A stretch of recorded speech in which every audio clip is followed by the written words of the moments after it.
What is the muqam of faqr? Self-imposed humility, sufficiency, and poverty, and ju', hunger and abstaining from desires of the companions. It is mentioned that Sayyidina Abdullah bin Umar radiyallahu anhuma أنه كان يشبع عبيده ويجوع ويكسوهم ويعرى. Imam al-Sulami says in his Kitab al-Futuwa that Sayyidina Abdullah bin Umar, the son of Sayyidina Umar bin Khattab radiyallahu anhu, his way of living was that whatever food he had, he would offer it all to his servants and he would eat nothing.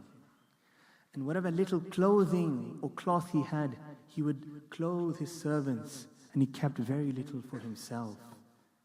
He lived a very humble life, a very sufficient life. He kept what was necessary for survival and gave the rest away. Respected brothers, we are deluded by ambitions and dreams of luxuries, of wealth, of power. It is to a degree not our fault and not your fault.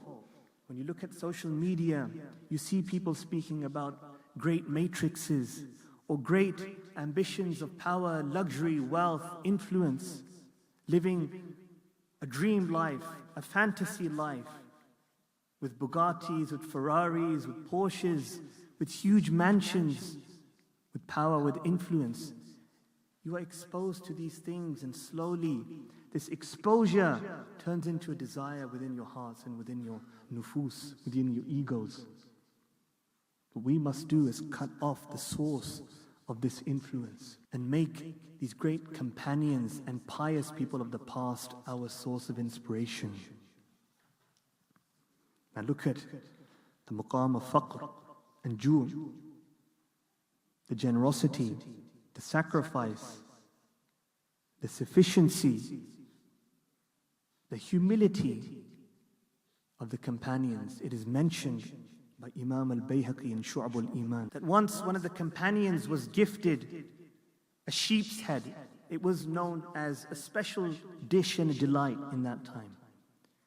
So when they were about to eat that, the companion and his family thought, it may be better not to eat this and give this to our neighbor. So they gifted it to their neighbors. And when the neighbor was about to eat this dish, they thought, maybe it's better to give it to our neighbors. And then they gave it to their neighbors. And it turned out that one dish, the sheep's head, went around 7 houses until it came back to the same companion's house that it was gifted to. This is the generosity. This was the sacrifice.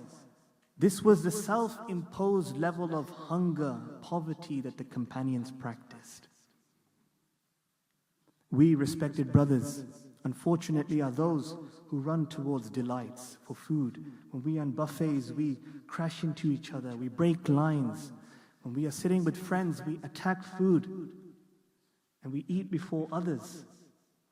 The way of futuwa, the great shabab of the past, was that they waited for others to eat first.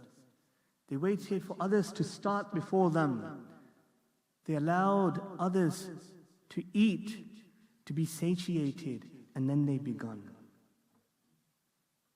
And then when they had guests, it was never the way of the great fityan, the great noble youth of the past, that when they had guests to eat in their presence, they would allow their guests to eat, to fulfill their desires, then they would start. How lowly it is if we have a guest and we eat before them, or we start to eat, or you make them serve you. Nor do we want guests, nor do we have the manners of serving guests. Sayyidi Shaykh al-Islam says that you can only reach this status if you do not think you are kings. You must think that you are the fuqara, the poor people. Because the kings, they believe they are rightful owners of everything. They are privileged. They deserve everything. Whereas the fuqara, they do not believe that they have ownership over anything. They believe that Allah subhanahu wa ta'ala is the true owner of anything. The pounds in their pocket, the valuable possessions they have, the cars, the houses. They believe that this is a trust from Allah Jalla wa Ala that He has given to you. And you must return this trust back to Allah subhanahu wa ta'ala. He is the rightful owner. So if someone more deserved than you comes, you do not think twice and you give it away. A king keeps it because he thinks it's his. But a true faqir, a poor person for the sake of Allah, believes it is Allah subhanahu wa ta'ala's to give. You are giving because Allah Jalla wa Ala gave you the tawfiq to give. It was His idhn, through His permission. He selected you to be generous and to give it away. You became a vehicle, an instrument of His giving. This is your thought process. Those who are not given the tawfiq cannot give. And those who are given the tawfiq, they may have nothing in their pocket, but they give everything. They may even give their lives, because this is the only capital they have left.